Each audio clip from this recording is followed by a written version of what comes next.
show. I don't usually do interviews like this because people like you can't be taken seriously.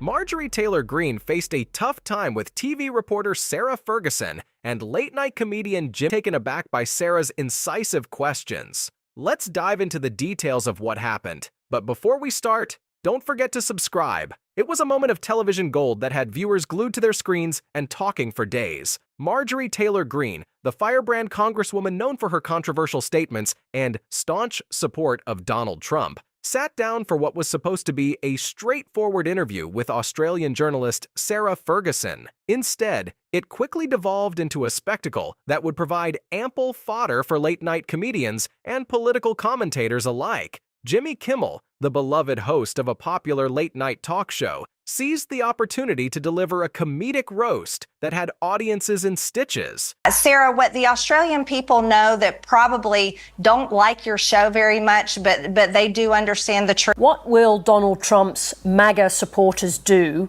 if he loses the election? Are we talking about Julian Assange? Well, Sarah, are you even a serious interviewer? Somehow, though, that little boy wasn't even the #1 most childish person in Congress today.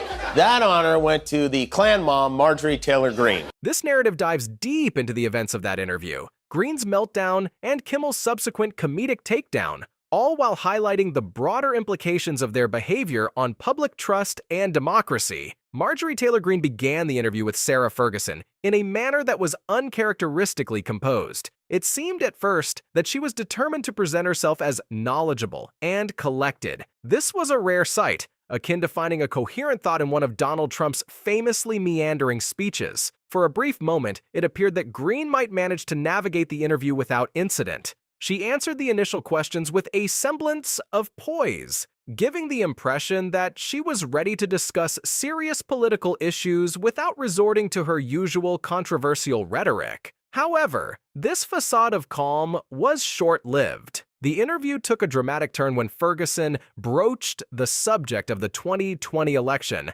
and the possibility of Donald Trump facing trial for his actions related to the January 6th Capitol insurrection. This was the proverbial match that lit the fuse. Greene's demeanor shifted almost instantaneously. What had been an attempt at composure quickly gave way to visible agitation. Her facial expressions became more animated, and it was clear that she was struggling to maintain her composure. Ferguson, known for her incisive questioning, didn't hold back. She asked Greene directly about the 2020 election, inquiring whether she believed Trump would ever face trial for his actions on January 6th. This question hit a nerve. Ferguson's follow-up questions were equally probing, challenging Greene on her stance regarding the election results and her vocal support for Trump despite overwhelming evidence affirming the election's integrity. These questions were straightforward, but they struck at the core of Greene's political identity, which is built on unwavering loyalty to Trump and a refusal to acknowledge the legitimacy of the 2020 effort. She fidgeted in her seat, her hands restless and her posture tense. Greene began interrupting Ferguson repeatedly, her voice growing higher and louder with each interruption.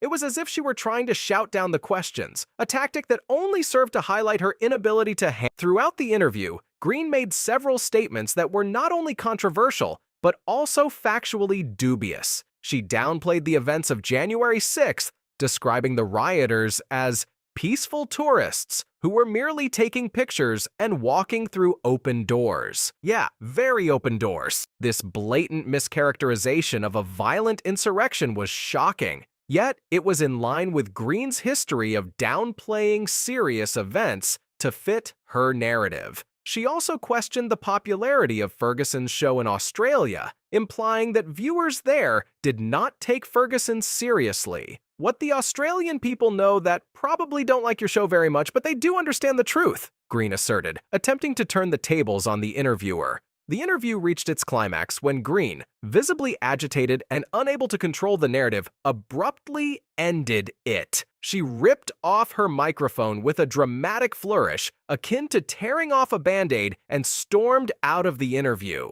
This unceremonious exit was a clear indication that Greene could no longer handle the pressure. It was a tantrum, plain and simple, and it left a lasting impression on viewers. The beloved late-night host, known for his sharp wit and comedic commentary on current events, Kimmel saw an opportunity in Greene's meltdown, and he seized it with both hands. His segment on Greene's interview was eagerly anticipated, and he did not disappoint. Dolls are an extinct group of humans that lived until about 40,000 years ago. This is what they look like. This is taken at the exact moment they found out they had herpes. And but the Neanderthal on the right, the female looks familiar to me, right? I mean, yes, that's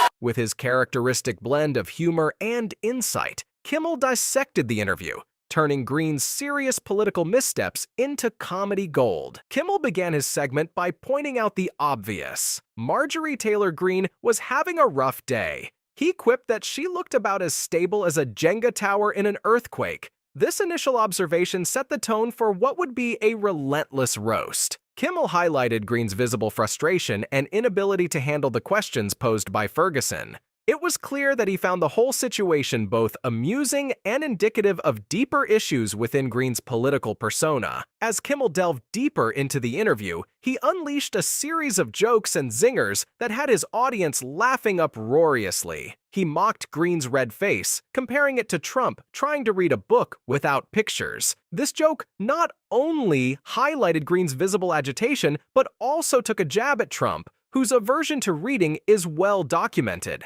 Kimmel's humor was sharp and effective, each joke landing perfectly and eliciting loud laughter